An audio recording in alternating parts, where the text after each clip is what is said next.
Good morning, boys and girls. Welcome to Chapter 3 of The Lemonade War. Chapter 3, Joint Venture. Joint venture, a noun. Two or more people joining forces to sell a certain amount of goods or to work on a single project.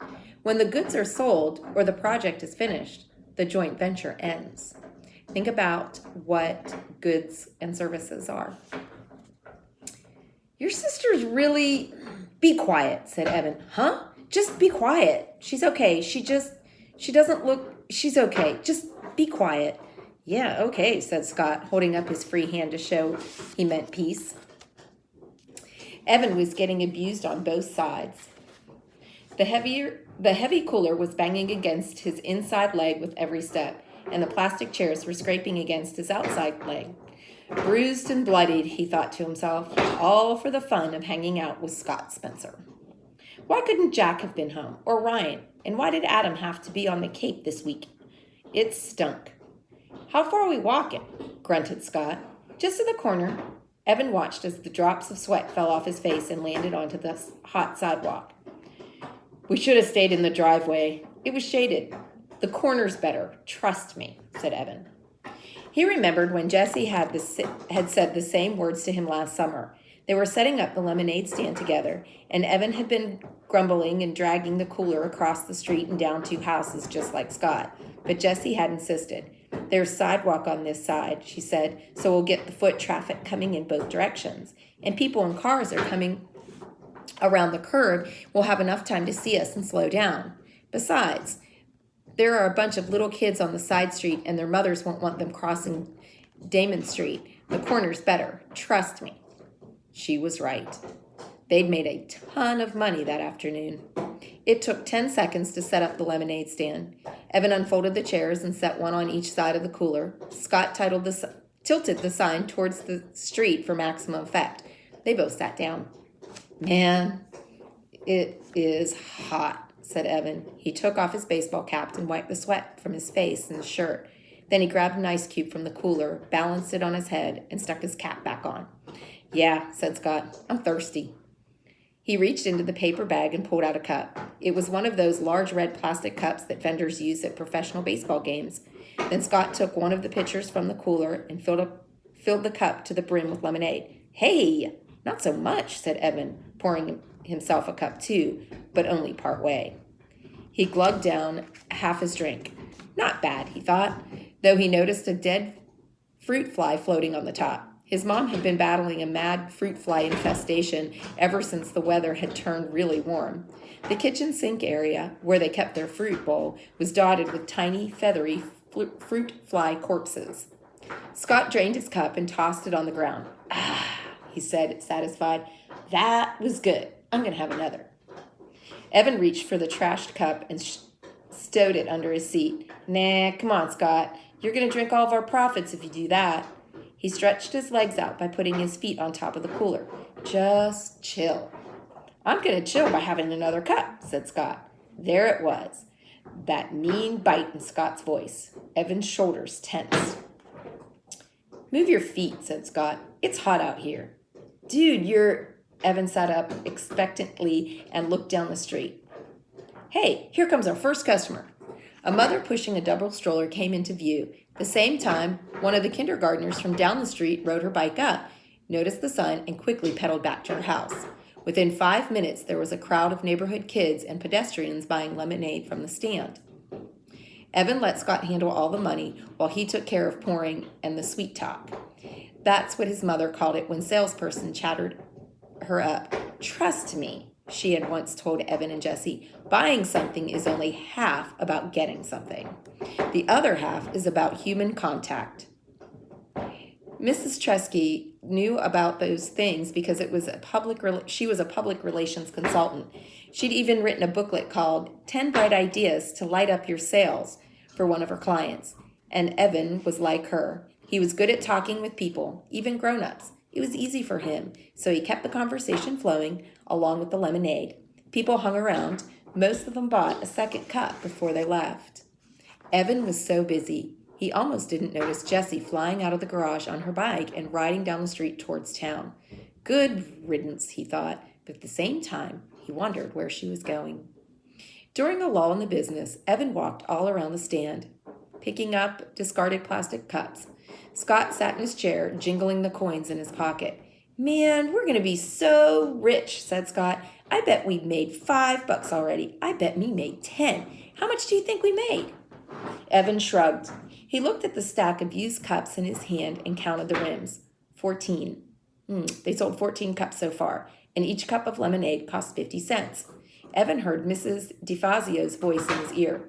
Mrs. DeFazio had been the third-grade teacher. She had done everything she could to help Evan with his math. If one cup of lemonade sells for 50 cents and you sell 14 cups of lemonade, how much money have you made? Word problems. Evan hated word problems. And this one was impossible anyway. He was pretty sure the right equation was 14 times 50 equals. But how was he supposed to solve that? That was a double-digit multiplication. There was no way he could do a problem like that. And besides, some of those 14 people had bought refills but used the same cup. How many? Evan didn't know. Still, he knew they'd made a pretty good amount of money. That estimate was close enough for him. How much do you think we could make if we sold it all? Asked Scott. I don't know, said Evan. Maybe $20? That sounded high even to him, but Evan was an optimist. Do you really think? Both boys looked at in the cooler. 3 pitchers were empty. They only had half a pitcher left. You were pouring the cups too full, said Scott. You should have poured less in each one. You're the one who brought the huge plastic cups. You could have fit a gallon in one of those, said Evan. Besides, I wasn't going to be chintzy. They're paying a whole $50 for it. They deserve a full cup. And anyway, we can just go home and make more. My mom has cans of lemonade in the freezer. So go home and make more, said Scott. Oh, yes, Your Majesty. Oh, High Commander, Your Infiniteness. Why don't you go make it? 'Cause I'm chillin', said Scott, leaning back in his chair with a silly grin on his face. Evan knew he was just joking, but this was exactly why he didn't like Scott. He was always thinking of himself, always looking for some way to come out on top. If they were playing knockout, Scott always came up with a new rule that helped him win. If they were doing an assignment together, Scott always figured out how to divide it so he had less work to do. He was a kid weasel. No two ways about that. But everybody else was out of town. Evan didn't want to spend the day alone, and Jessie was his poop list, as his mom called it when the dog did something he wasn't supposed to. Evan might never play with Jessie again. Evan crossed the street and went into the house. He was surprised to find that there were no more cans of lemonade in the freezer. Wow, there had been so many this morning. Luckily, there was a can of grape juice in the freezer and a bottle of ginger ale in the fridge. It'll work, he thought. People just want a cold drink. They don't care if it's lemonade. He mixed up the grape juice at the sink. The fruit flies were more out of control than ever, thanks to the lemonade the boys had dribbled on the countertop. Evan swatted a couple, but most of them drifted out of his reach and settled on the fruit bowl. He wished his mother believed in chemical warfare, but for Mrs. Trescas, it was all natural or nothing. Usually, nothing. When he went back outside to the lemonade stand, Evan noticed that the last pitcher was turned upside down on the cooler. Oh, come on, he said. Oh, come on, Scott, he said. What? It was hot. You said we could always make more.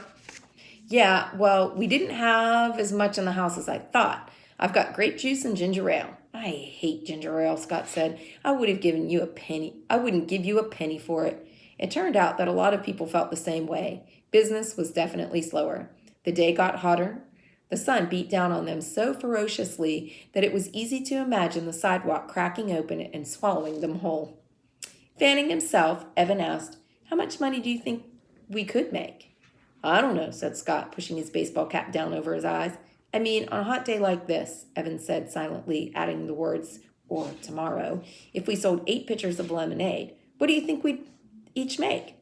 8 pitchers? I don't know. Scott shook his head. His baseball cap face wagged back and forth. Too hot for math, and it's summer for me. Evan pulled the red pen out of his pocket and started to write in the palm of his hand. 8 times ? 8 times 50 divided by 2. That didn't seem right. Jessie would know. She'd do the math in a second. Evan capped the pen and jammed it into his pocket.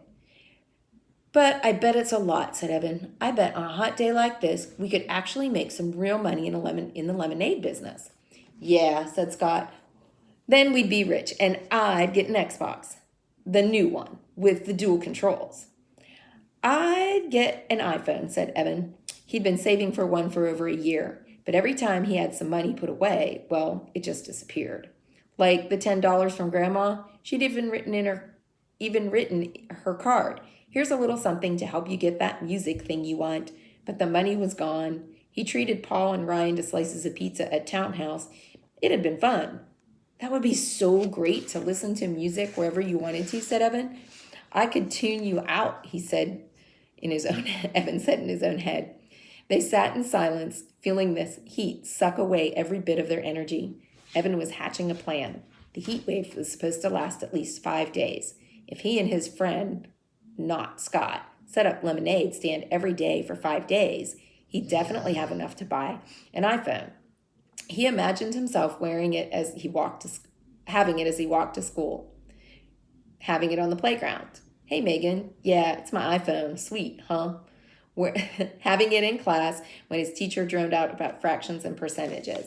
Nah, but it would be so cool. At least there would be one thing that didn't totally stink about going back to school. After 2 hours, they decided to call it quits. Sales has dropped off fast and stopped altogether. Hey, did you notice something? Asked Evan, stacking the chairs. What? Said Scott. When we started the stand, most of our business came from that direction. He pointed down at the street toward the curve in the road. But after an hour, not one person who walked past us from that direction bought a cup. Not one. They all said, no thanks, and kept on walking. Why do you think? Oh, said Scott. Boy, you're a real go-getter, said Evan. You know that? Scott socked him in the chest, but Evan defended and knocked Scott's cap off. While Scott was scrambling for his hat, Evan said, just hang here for a minute, okay? And he set off down the street. As he rounded the curve, he knew why business had fallen off so badly. There was Jesse and Megan Moritary from his class. They were standing inside a wooden booth, and their sign said it all. Lemonade, frosty, delicious, thirst-quenching. Wow, 50 cents per cup. By the looks of it, their business was booming. Evan watched as Jesse accepted a fistful of dollar bills from a mother surrounded by kids. At that moment, Jesse looked up and saw him. Evan had a weird feeling, like he'd been caught cheating on a test. He wanted to run and hide somewhere. Instead, he froze. What would Jesse do? Evan couldn't believe it. She sneered at him. She cocked her head to the side and gave him this little, I'm so much better than you smile. And then she waved the money in her hand at him. She waved it as if to say, look how much we made selling lemonade. Bet you can't beat that. Evan turned on his heel and walked away. Behind him, he could hear Megan laughing at him, clear as a bell. So that's your chapter 3. Go ahead and log into the Google Classroom. I hope you are taking notes. If not, you can always rewind the video and get where you need to. Take some notes so you can see what your questions are. Have a great day.